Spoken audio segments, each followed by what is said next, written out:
So, Future Infrastructure Design and Planning for Resilient Societies 2020 seminar series at the Centre for Systems Engineering and Innovation. If we can move to the next slide, we're celebrating 10 years, and we're really interested in how will research on systems engineering and innovation over the last 10 years at Imperial, where we've been doing a lot of work on this, shape infrastructure and the debates on infrastructure through to 2030. And I'd welcome you to come to our online symposium on the 7th of July.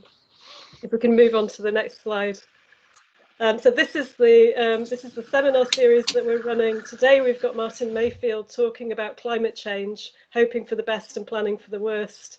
We've had a range of other conversations in person and online, and I'm sure that we will continue to do that after our 10-year celebration event. I'd like to hand over to Martin, and hopefully Tim's now got his slides lined up. Thank you. Okay. Thank you, Jennifer. Are you going to have a go, Tim, at putting them up? Yeah. I've got them ready to go, if not. Well, go on. Why don't you try? The only thing I would suggest, Martin, is if you want to turn off your video, it's just so we'll get less, you should be able to get more bandwidth then, so your talking isn't interrupted. Right. So see, if you can't share screens, I'll do it myself. Okay. Right. So, what can you see now?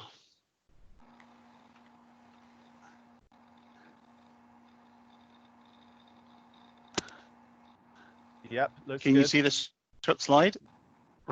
Yeah, we see okay. climate change 2 projects. Yes. Whoa. Right. Good afternoon, everybody. Thank you to Jennifer for asking me to talk to you guys about this. I'm going to explain a few things we're doing. This was put together before our current situation, so I've ignored it mostly, but it's been unavoidable to connect the two things actually. So first of all, I just want to say I'm part of a research group called RISE, based in Sheffield, in civil engineering. Our focus is on how do we develop a built environment that allows humanity to thrive, within the carrying capacity of the planet, with 3 particular areas of focus. So resources, resource depletion, our infrastructure systems, and our buildings and the built environment. And our view is that these issues are interdependent, interrelated, and need to be dealt with in a systemic manner, and crucially working across scales if we're actually to have the kind of impacts we want to have.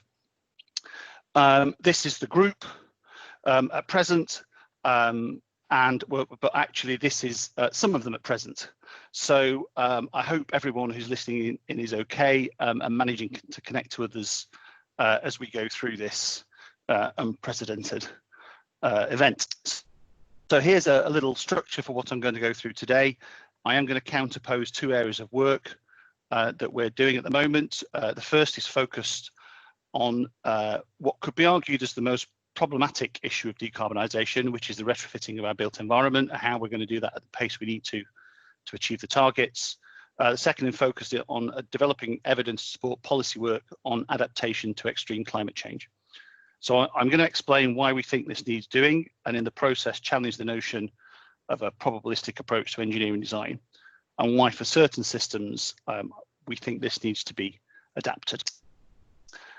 Embedded within both of these issues is the need for engineers to develop more confidence, to better embrace particularly uncertainty. I think that's really throwing us at the moment, and of course data-driven approaches. So a little bit on climate change. So we obviously known about this problem for a long time. Tyndall published on the connection between CO2 and the greenhouse effect back in 1859.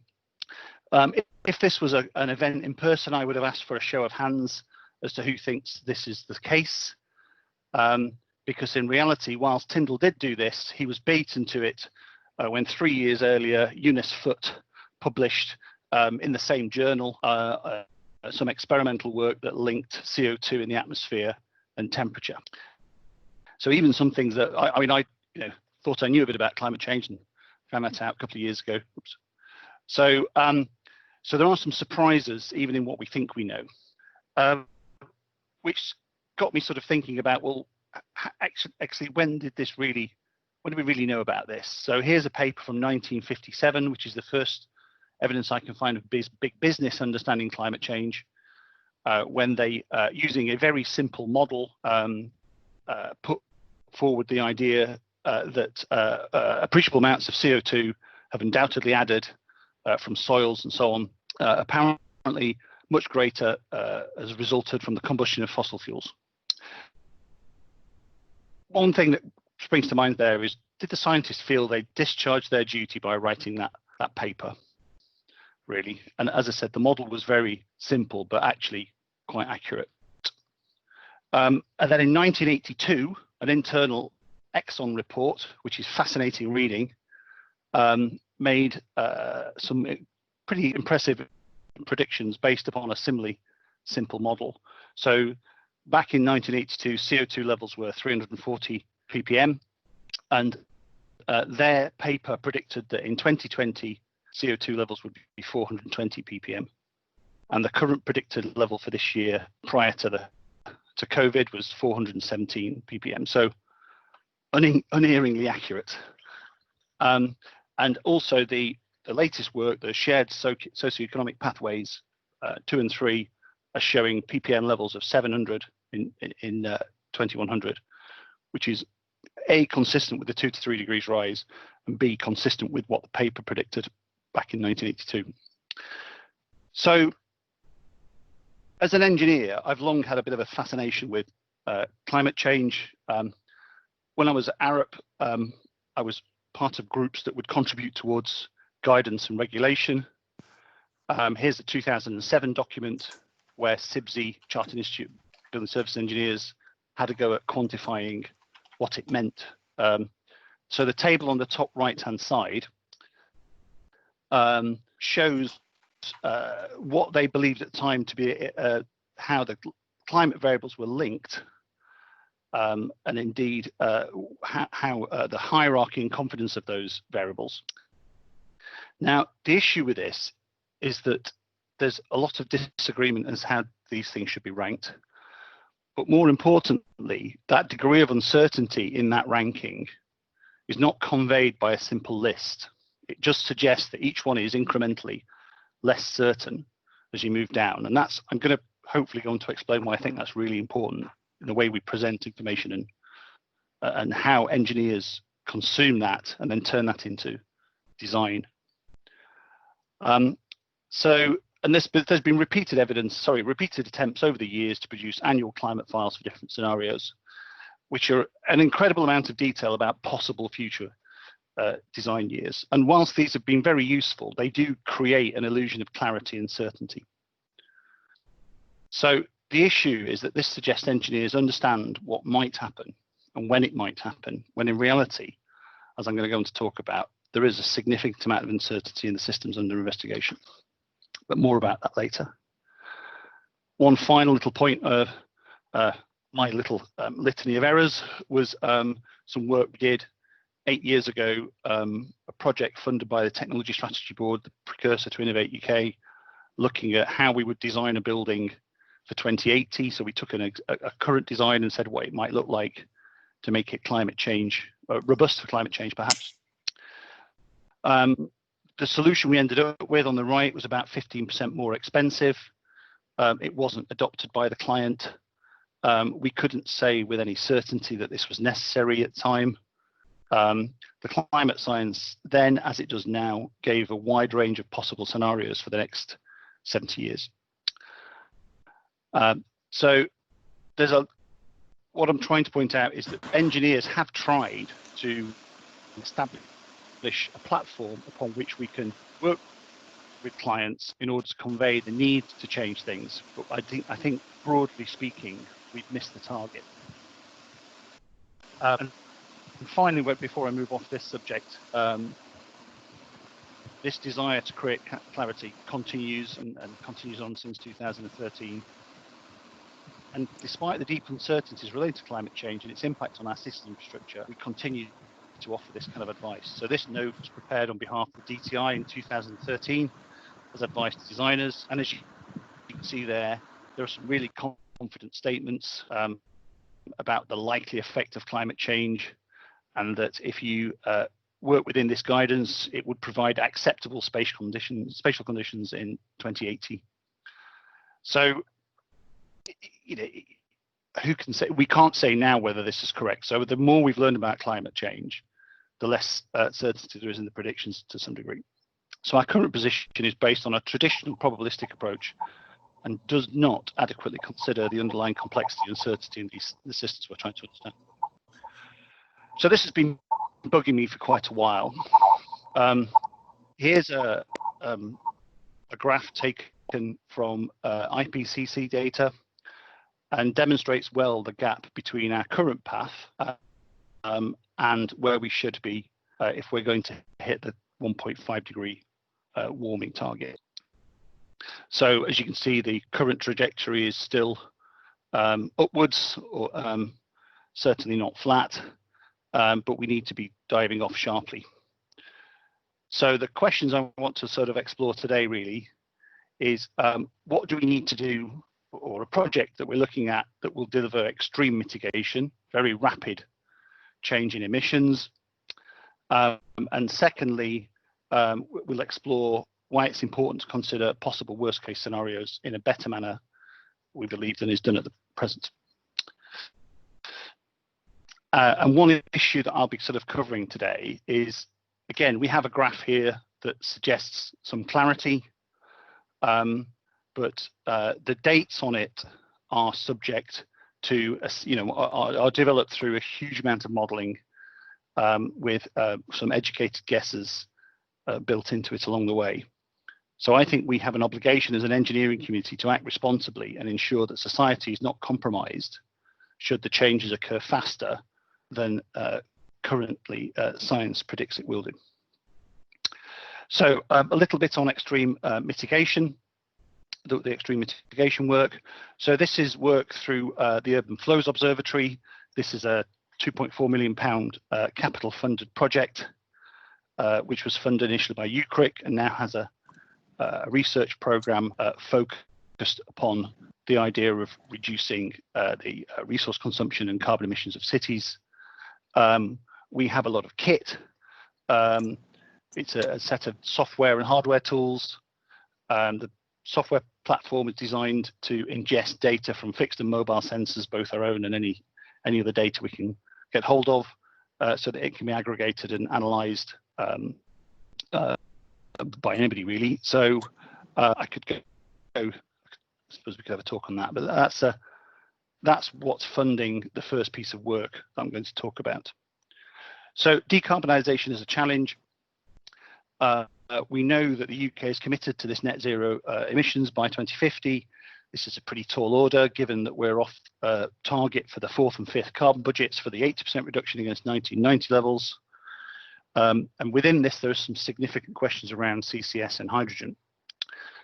But what we think is the most complex challenge here is the provision of heat in domestic buildings, because addressing this requires more than the development of a single or even a combination of technologies. Retrofit is a significant challenge. 1% of our housing stock meets current standards, which aren't very good in themselves. We've got the oldest stock in Europe. We can't simply electrify heat in its entirety. We just don't have the capacity in the network to do that. It's a huge economic challenge. It causes fuel poverty, and the impacts, the wider societal impacts of poorly insulated and cold homes are significant and indeed rising, and at the moment not well quantified because of the sort of secondary systemic impacts upon welfare and education and so on. So I'm going to talk about a piece of kit we've developed and what we're doing with it. This is a vehicle designed to capture the urban data in a manner that will allow us to automate the process of understanding what's going on. How to retrofit a city. So the van itself has got 4 high-spec 16-channel LiDAR pucks, 360 Ladybug camera, 4 thermal cameras, and a couple of hyperspectral cameras. So although there are commercially available rigs similar to this on the market, they tend to be visual and LiDAR. whereas we wanted the thermal and the hyperspectral, because working together, they allow us to, they provide much more insight as to the fabric and heat signature of buildings. And I'm going to talk about this in a little more detail, but when this thing's all running, it gathers about 1 terabyte an hour of data. We've built it so that we can change the kit on it. So underneath the housing is a frame that allows us to move things around. And this is part of a wider project. Work package 1 is complete, that van up and running. Work package 2 there takes that raw data and constructs a multispectral 3D map. Work package 3 takes the data and turns it into information to create a labeled urban surface map. And then work package 4 explores what combination of these data sets best support the identification of buildings and their features. So this is now, as I said, we've started this. The first thing was to get the kit to recognize individual buildings. So we can, because we know where the van is because of the GPS, and we know where the cameras are pointing, we can check what the vehicle thinks is a particular house with with ONS data in order to establish what different archetypes there are. We're starting to stitch together, so this is an early image of the thermal, so we can start to map that onto it. The 3D photogrammetry is coming together okay, and the LiDAR, indeed, the amount of data in total is a bit of a challenge at the moment. That's 1 LiDAR puck. We're working on getting the 4 LiDAR pucks and everything else together at the moment, which is quite a systems integration challenge in terms of data flow. This, I hope you can see that, that's a little video. So this is photogrammetry of one of our other vans. This is an air quality van taken from the urban sensing van. So you can see there that the urban surface map is pretty good. It's better than what you would see on Google Earth. And that's really important because that data ultimately gets fed into a set of deep learning processes that allow us to identify features in the built environment. So the high res is important, particularly when you're trying to track problems with buildings. We're now working on the process to turn the images into a labeled surface map that can then be used to build semantically tagged wireframes of buildings that feed into thermal modeling software for building and community scale retrofit optimization. I would go through this in more detail if we had time. And in parallel with this, to make sure we know that we'll have some results, we're doing the 3D work, which is quite complex, and we expect this to take some time, but we've been running 2D facade segmentation and working our way through a classification schema that allows us to make a first pass at retrofit solutions. So we can now identify these features in a building, and we can start to then build very simple models of what that building is and what it requires.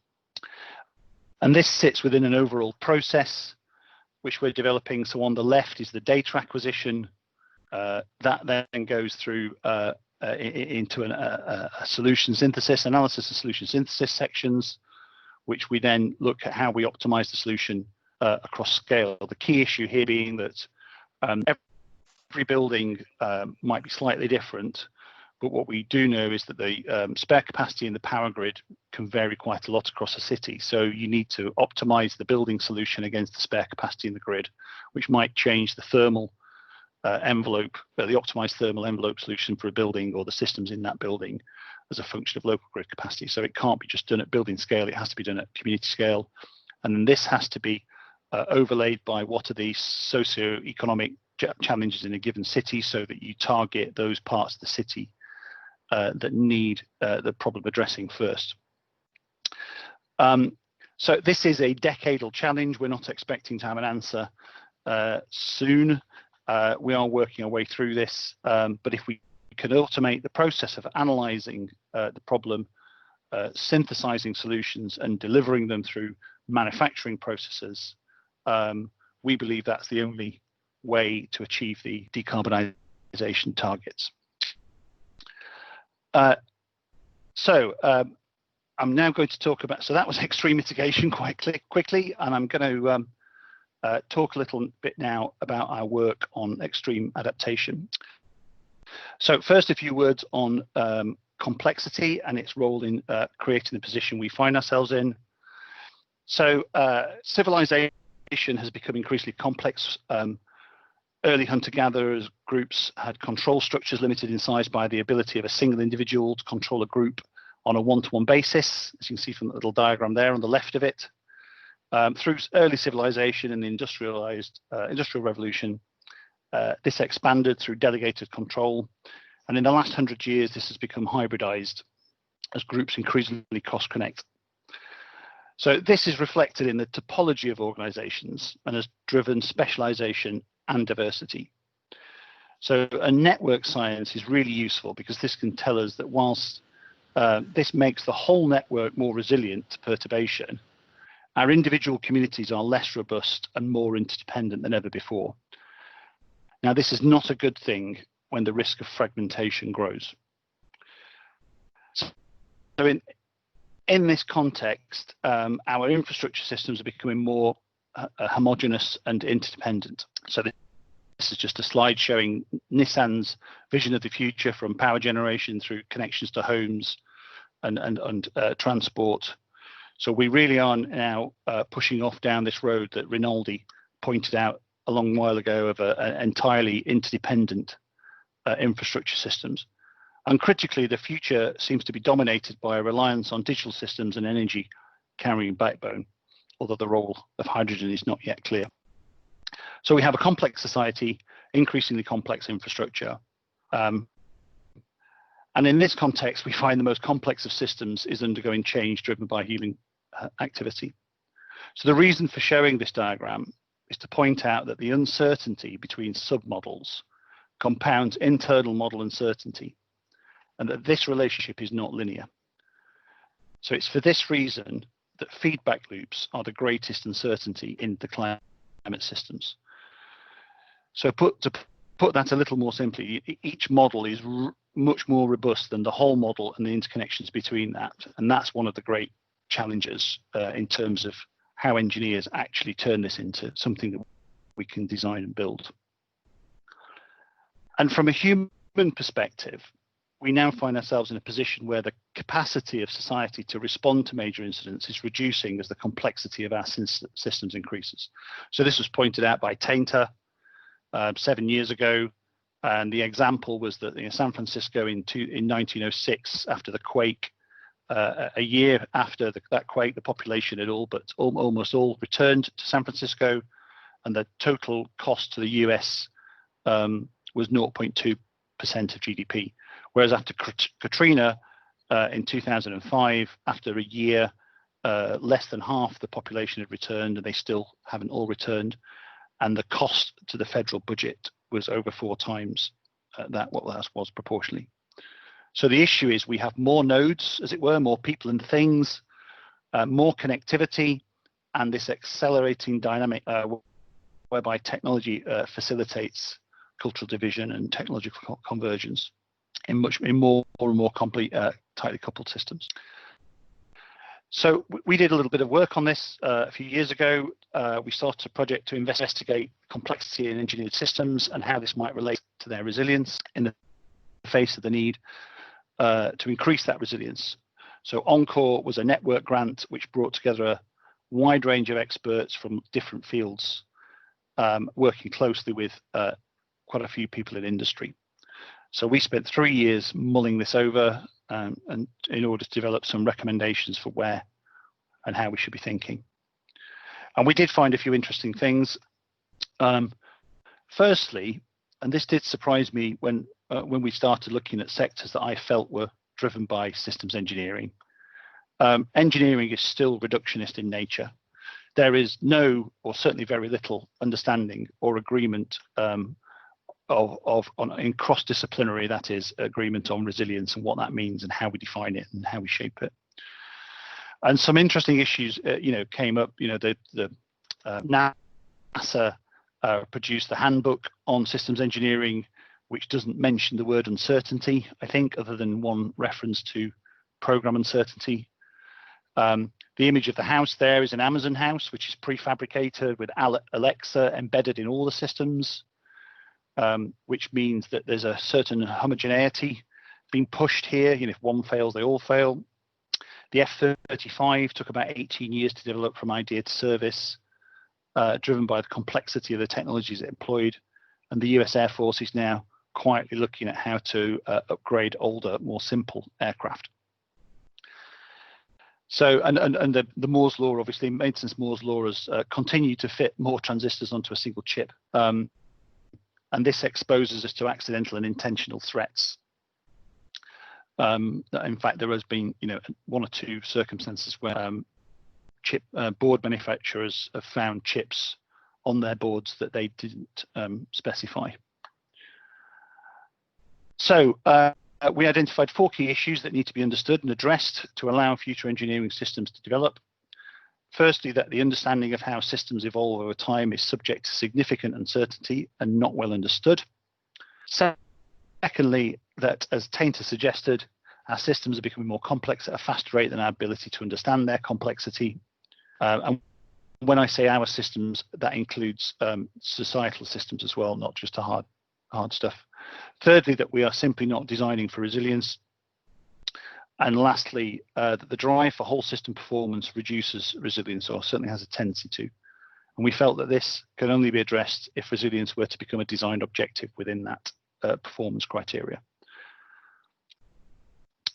So a little bit on uncertainty, because I've probably said that word more than anything else in the last 15 minutes.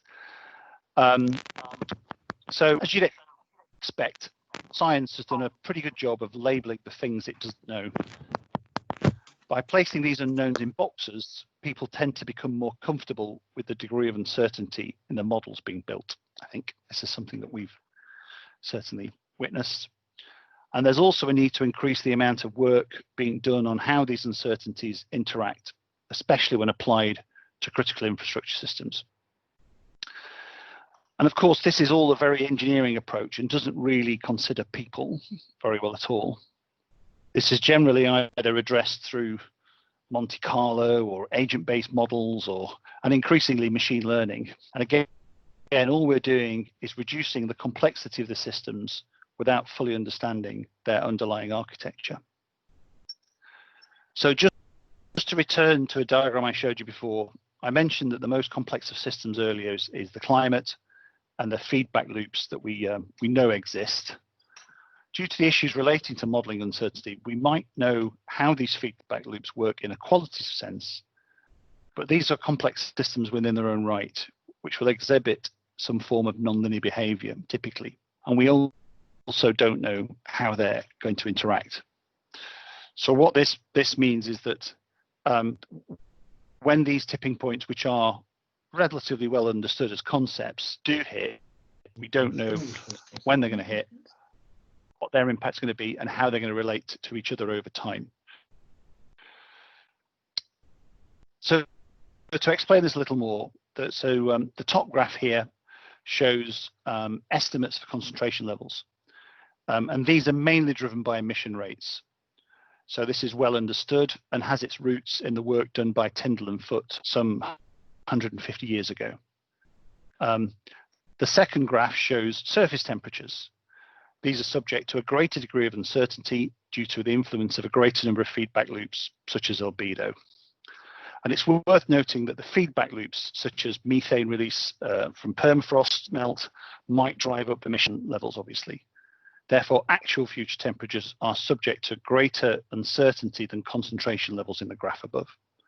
And the third graph represents a third order of uncertainty, where tertiary effects such as sea level rise are subject to both the uncertainty within their own models, in addition to the 2 levels above them. And if you follow climate science, you will have noticed the growth in papers within reputable journals that point out that feedback loops seem to be acting more strongly and earlier than previously thought. In fact, so there's a recent article by Bloomberg based on a paper produced earlier this year that summarizes this shift quite well. Much of this work is based on modelers rerunning earlier simulations with up-to-date weather data to assess future likely scenarios. And as you can see from the current assessment, is that the average surface temperature rise for 600 ppm is 3.86 K rather than previously thought 3K.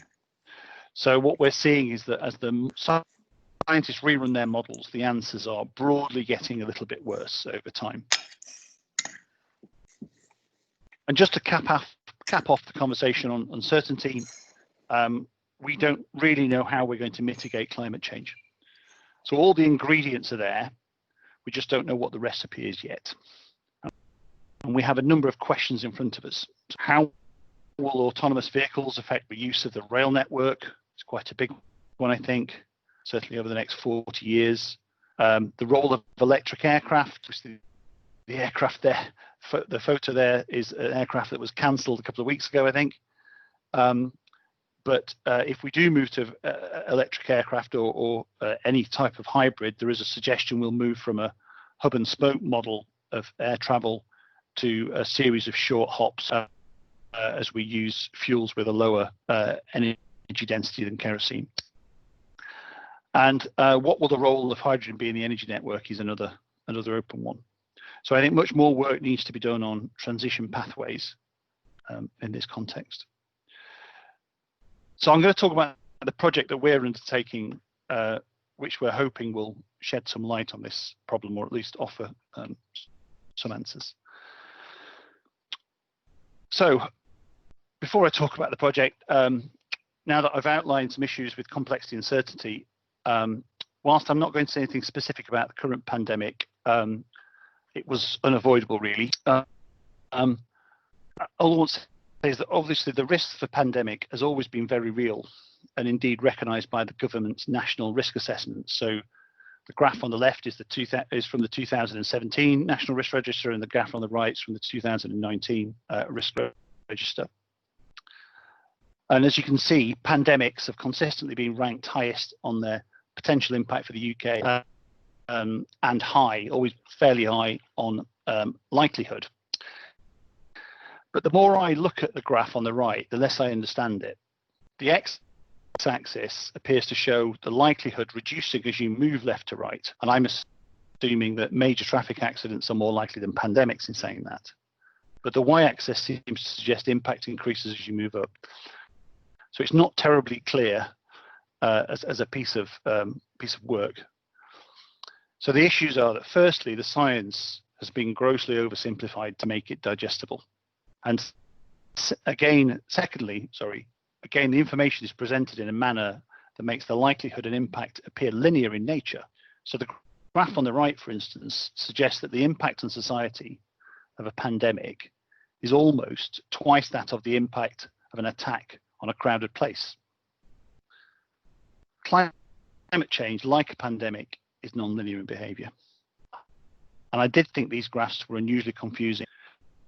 But then I remembered the 2013 National Infrastructure Plan from Treasury, which suggests that flooding is not far behind energy in terms of its level of investment from the Treasury, until you notice on the left that the scale is logarithmic.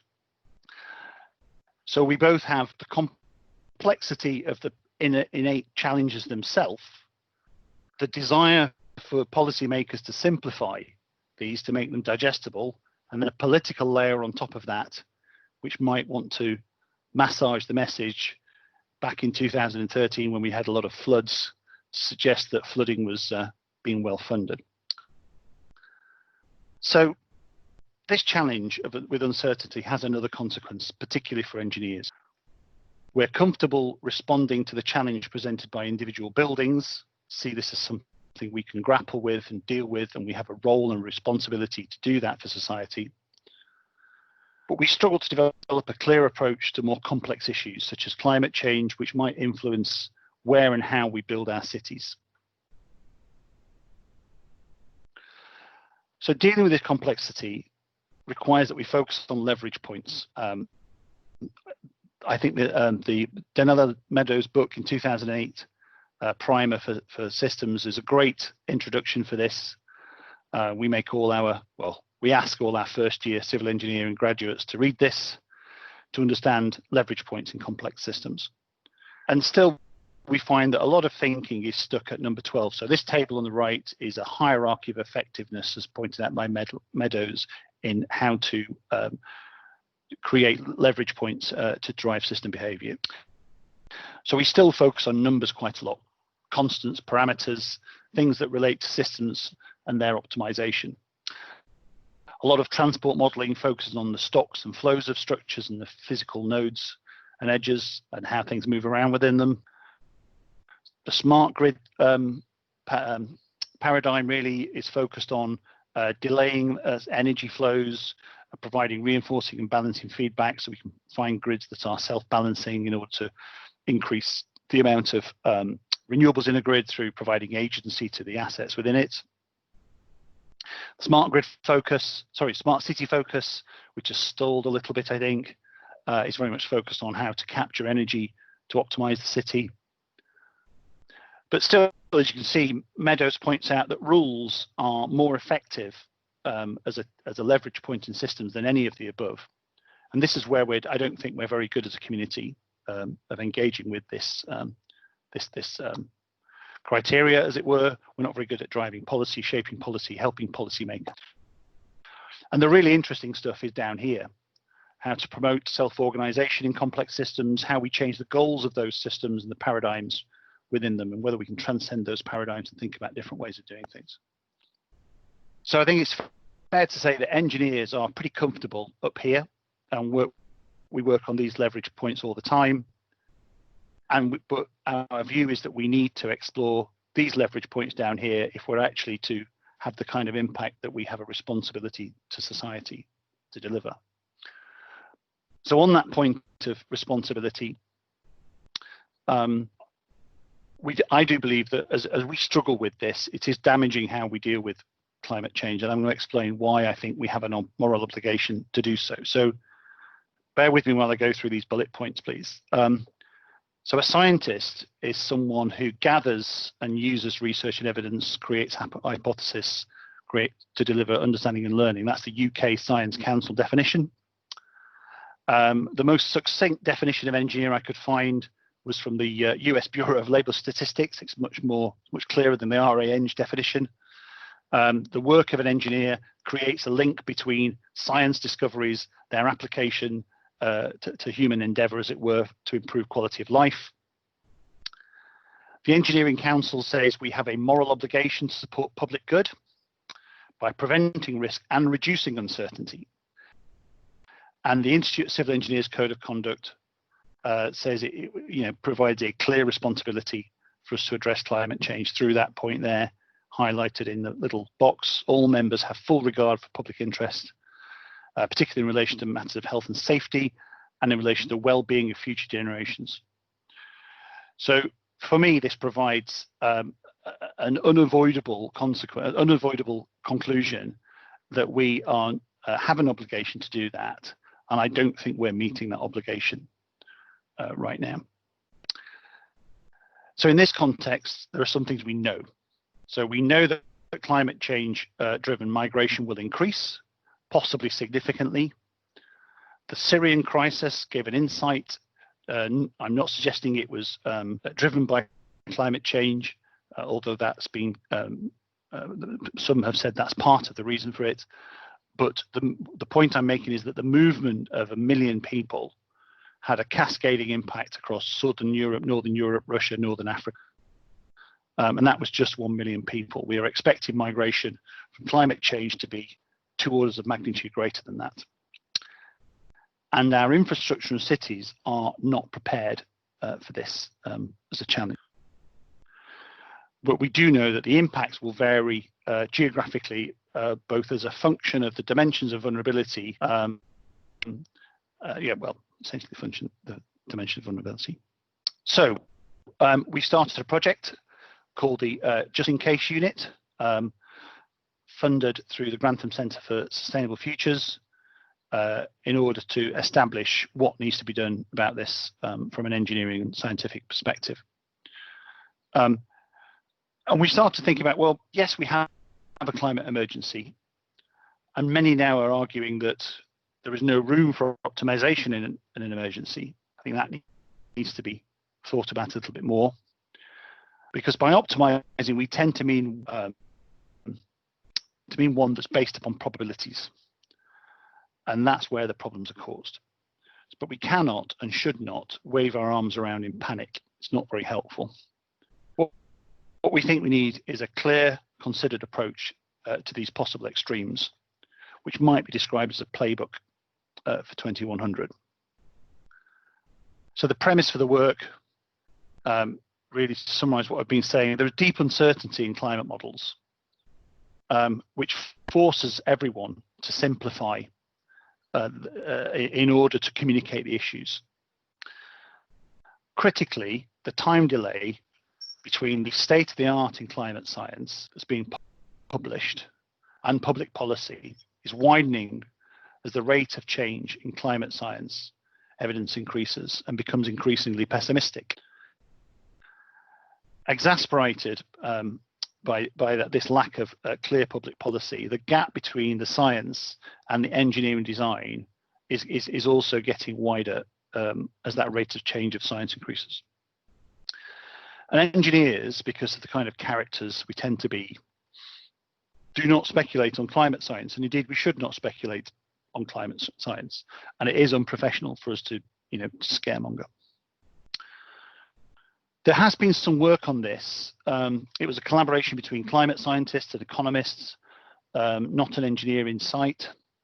The McKinsey work did start to uncover some areas that we want to explore. It pointed out this need for physical hardening of critical infrastructure, and also opened up this kind of worms of when to relocate versus when to spend on hardening. But the problem is, one of the problems is what scenarios do we use? Because the science is fluid, and it should be fluid. This catches engineers out in terms of giving them a solid base away from which to work. So we're going to take a risk, and we're developing some engineering-based scenarios for three extreme but possible scenarios in order to provide a foundation for the exploration of extreme scenarios. The first is what was considered as the worst case scenario in IPCC AR5, which is RCP 8.5. This is 8.5 watts per square meter of anthropomorphically generated climate forcing. So that's one worst case. I would stress we're not suggesting the makeup of RCP 8.5 is correct.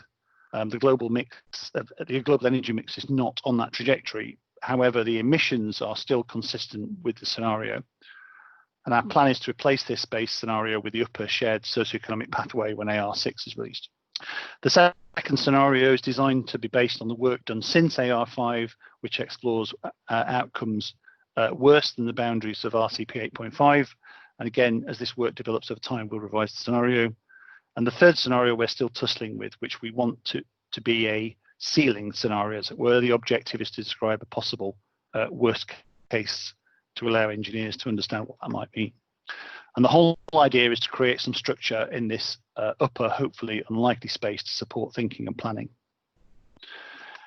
So we're not suggesting that the projects are designed for these scenarios, only that possible futures might be used to explore their impact upon current and future decisions relating to infrastructure and cities. And if we can maintain our funding over the next decade, the objective is to develop the playbook in response to these scenarios.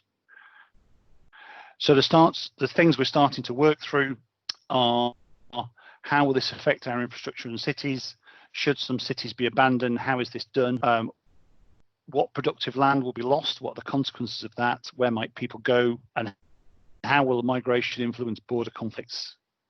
Where will this will be most intense?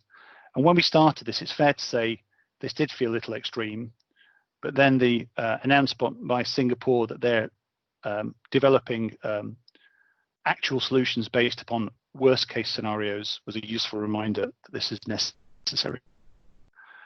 So our initial findings, which we're working on for publication at the moment, is that a disproportionate amount of infrastructure is on a coast somewhere, which is unsurprising and susceptible to sea level rise.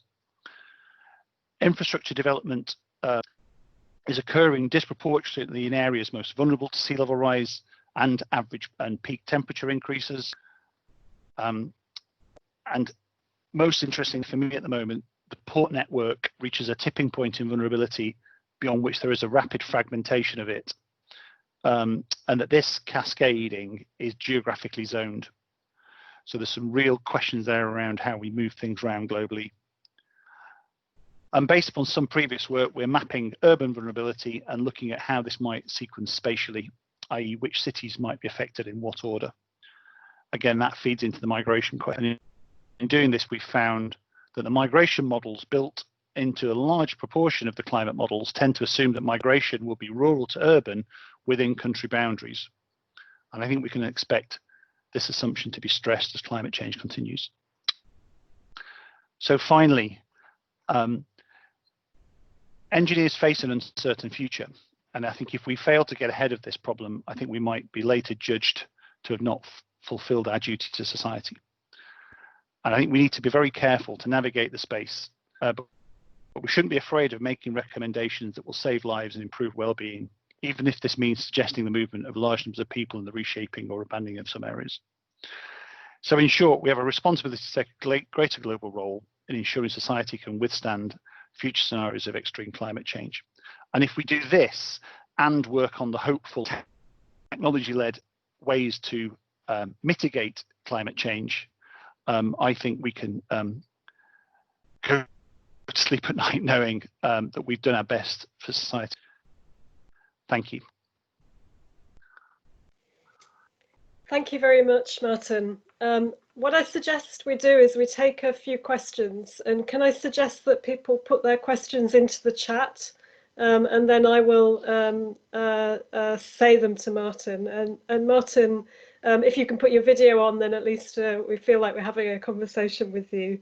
I'd perhaps like to start us off with the question about